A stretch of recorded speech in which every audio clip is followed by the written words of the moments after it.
Assalamualaikum warahmatullahi wabarakatuh. Halo semuanya, perkenalkan saya Ufair Afilia dengan NIM C1C01915 dari program studi akuntansi Fakultas Ekonomi dan Bisnis Universitas Jambi. Oke.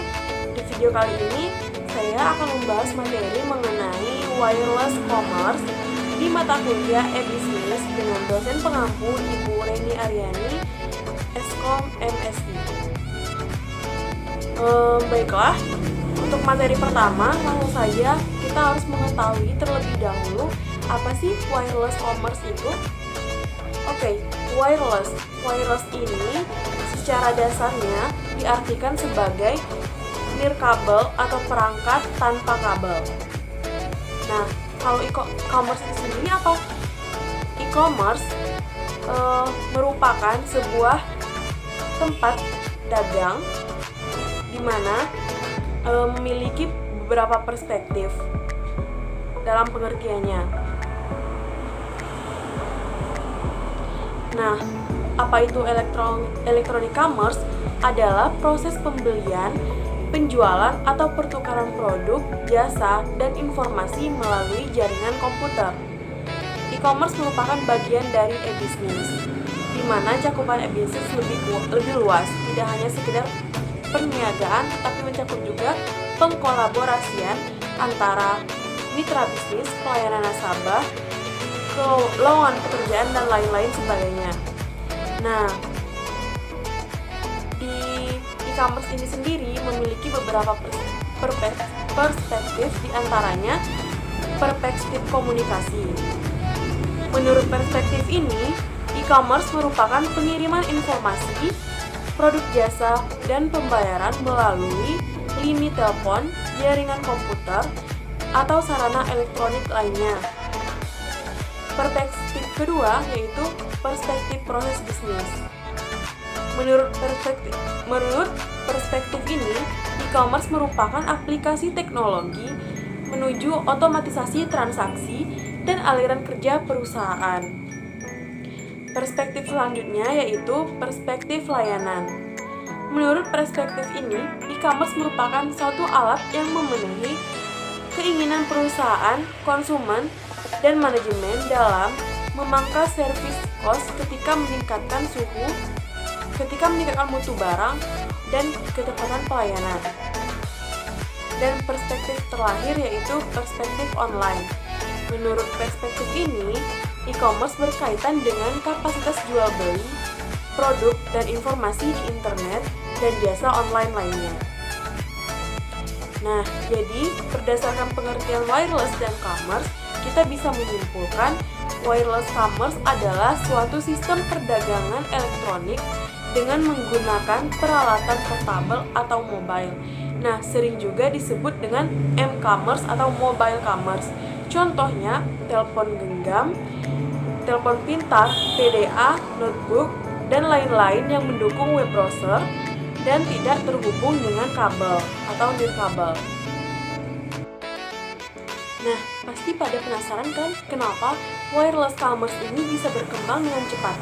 Oke, selanjutnya akan kita bahas mengenai perkembangan wireless commerce.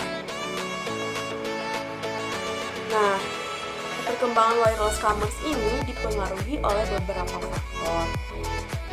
Salah satu faktornya yaitu semakin berkembangnya peralatan nirkabel yang mobile. Pada tahun 2005, pengguna ponsel di dunia mencapai 1,5 miliar. Diestimasikan bahwa dalam beberapa tahun ke depan sekitar 70% ponsel di negara maju akan memiliki akses internet. Di negara berkembang pun pertumbuhan penggunaan ponsel kian cepat, hingga pertumbuhan ini bisa memacu negara berkembang untuk memasuki era wireless commerce atau m-dagang. Nah, faktor yang kedua yaitu tidak lagi membutuhkan PC atau private computer. Kini, karena banyaknya telepon pintar atau perangkat nirkabel lainnya yang beredar, orang tidak lagi membutuhkan PC untuk berinternet dengan kabel. Nah, jadi jaringan nirkabel ini tentunya sangat bisa berkembang dengan pesat. Faktor selanjutnya yaitu budaya telepon seluler. Muncul budaya ponsel, terutama di kalangan muda. Kalangan ini akan berpotensi melakukan jual beli online untuk bertransaksi. Faktor selanjutnya yaitu biaya yang cenderung menurun.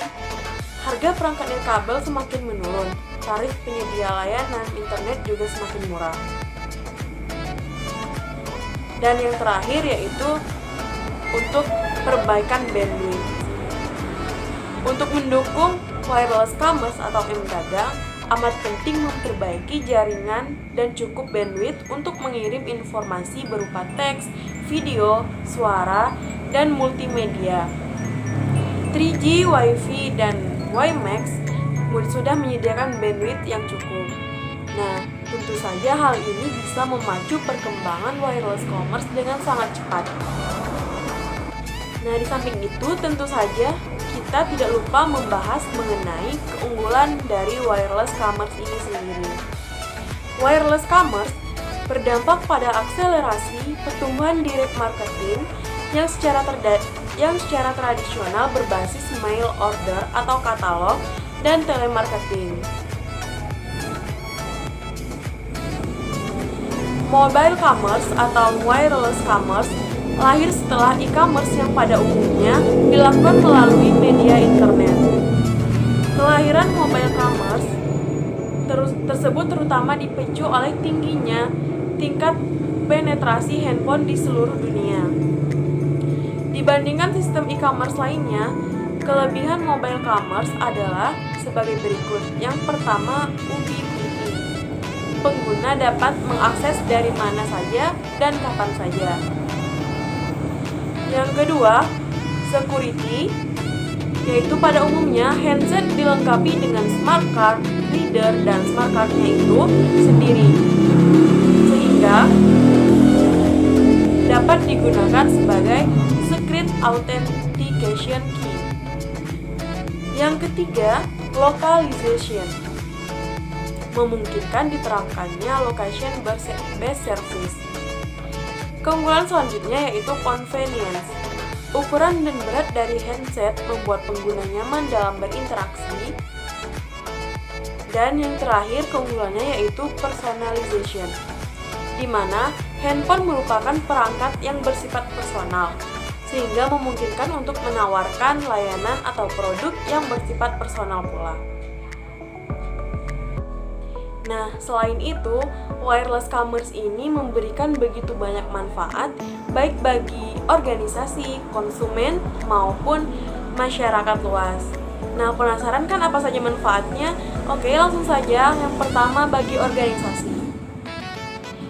Manfaat e-commerce bagi organisasi, yang pertama yaitu dapat memperluas pasar hingga mencakup pasar nasional dan pasar global, sehingga perusahaan bisa menjangkau lebih banyak pelanggan, memilih pemasok terbaik, dan menjalani relasi dengan bisnis yang dinilai paling cocok.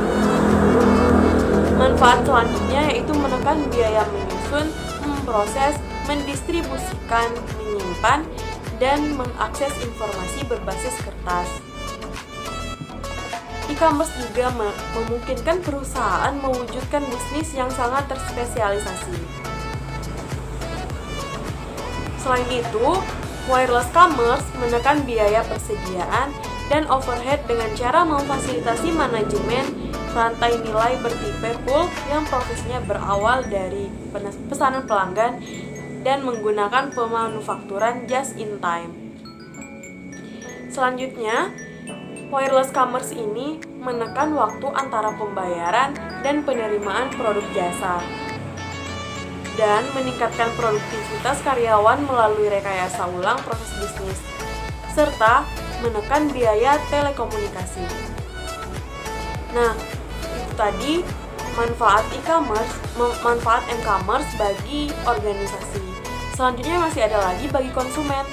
Oke, bagi konsumen, wireless commerce ini memungkinkan konsumen berbelanja atau melakukan transaksi lainnya setiap saat atau 7 hari 24 jam. Nah, sangat tidak terbatas teman-teman. Yang kedua, manfaatnya yaitu memberikan pilihan produk dan pemasok yang lebih banyak kepada pelanggan. Selain itu, memungkinkan konsumen dalam mendapatkan produk dan jasa yang lebih murah, karena konsumen bisa berbelanja di banyak tempat dan melakukan perbandingan secara cepat. Selanjutnya, manfaatnya yaitu produk yang terdigitalisasi. E-bisnis memungkinkan pengiriman produk secara cepat dan real time. Nah, masih ada lagi manfaatnya bagi konsumen, apalagi yaitu memungkinkan pelanggan berinteraksi dengan pelanggan lainnya dalam electronic community dan saling bertukar gagasan dan pengalaman, serta memungkinkan pelanggan berpartisipasi dalam lelang virtual. Tentunya masih ada manfaat bagi masyarakat luas, apa saja, yaitu memungkinkan lebih banyak orang bekerja di rumah. Tentunya hal ini memungkinkan pembukaan lapangan kerja. Selain itu juga memungkinkan beberapa jenis barang dijual dengan harga yang relatif murah. Nah, apa yang dapat kita simpulkan dari wireless commerce ini? Wireless commerce ini membawa perubahan positif dalam aplikasi berbasis online. Selain itu, dengan pemanfaatan dan penggunaan teknologi internet diharapkan dapat memberikan manfaat yang besar terhadap dunia bisnis yang kompetitif. Perusahaan yang mampu bersaing dalam kompetisi tersebut adalah perusahaan yang mampu melakukan implementasi teknologi ke dalam perusahaannya.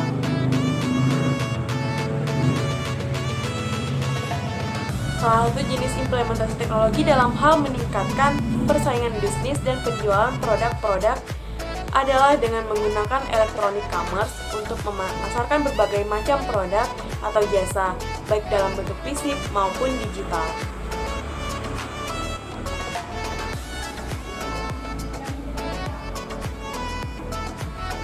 Nah, selain itu, perkembangan manajemen, sistem informasi dan teknologi komunikasi yang semakin marak membuat bank berinisiatif untuk membuat terobosan baru.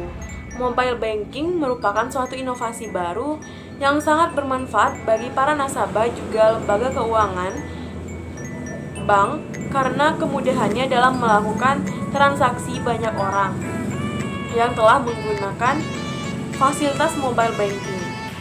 Dengan demikian, tampak bahwa mobile banking memberikan dampak yang cukup berarti bagi perkembangan lembaga keuangan karena banyak keuntungan yang diperoleh. Teknologi merupakan suatu bekal yang penting dalam menghadapi masa yang akan datang. Oleh karena itu, untuk pengembangan lebih lanjut, sebaiknya dari pihak bank lebih memberikan pengetahuan lebih rinci kepada nasabah atau masyarakat luas terhadap penggunaan mobile banking. Nah, itu tadi salah satu contoh dari perkembangan wireless commerce. Oke, sekian presentasi materi wireless commerce dari saya pada kesempatan kali ini. Lebih dan kurangnya saya mohon maaf. Wassalamualaikum warahmatullahi wabarakatuh.